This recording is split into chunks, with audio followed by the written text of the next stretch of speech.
Болот мокосо жараксыз нерсеге айланат. Адам да дал ошондой. Адамдын бекемдиги, эрктүүлүгү, туруктуулугу анын мүнөзү менен тыгыз байланышта. Адамдын турмуш сыноолоруна туруштук берип, жеңип чыгуусуна өбөлгө болчу нерсе ошол. Канча адам болсо, ошончо мүнөз бар. Адамдын мүнөзү анын тагдырын аныктайт.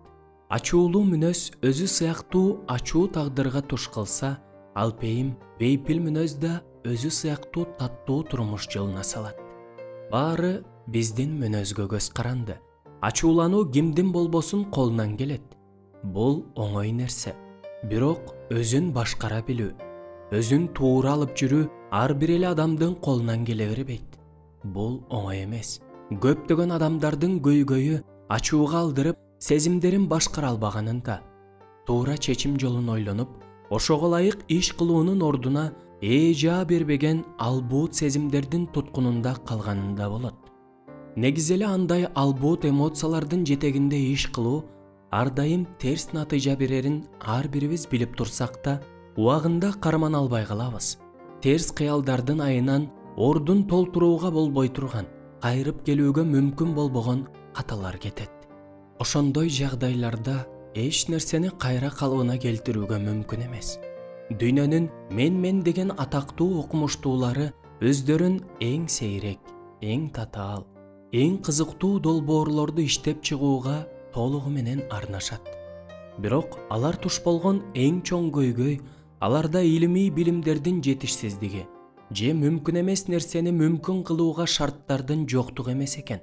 Негизги көйгөй алардын көздөгөн долбоорлорду иштеп чыгуу жана ишке ашыруу процессинде келип чыккан оор, чыңалган шарттарда мүнөзүн, кыял жоругун көзөмөлдөө экен.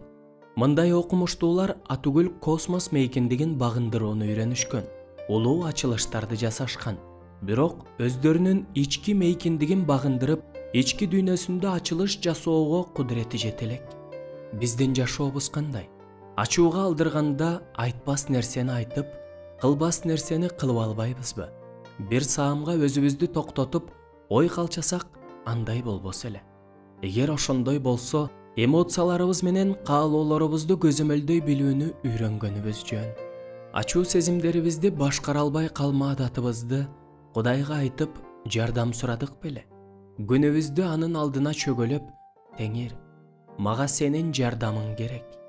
Башкаларды өзүмдөн өйдө койгонго, биринчи кезекте аларды ойлогонго үйрөт. Өзүмдү сырттан караганга жардам берчи, деп сыйынуудан баштап көрдүк беле? Күнөөгө жол берүүнүн айынан жашоодогу кетирген каталарыбызды оңдоо үчүн биз муктаж болгон дары Кудайдын ырайымы. Мүнөз адамдын өзүнө же каргыш, же бата алып келчү нерсе. Баары мүнөз сизге бийлик кылабы? Же сиз Кудайдын жардамы менен аны башкара аласызбы? Ошого байланыштуу. Жараткан тартуу кылган өмүрдү анын жетеги менен өзүбүзгө өзүбүз каргыш, кайгы чакырбай, кубаныч коштогон күндөр менен басып өтүүнү насип этсин.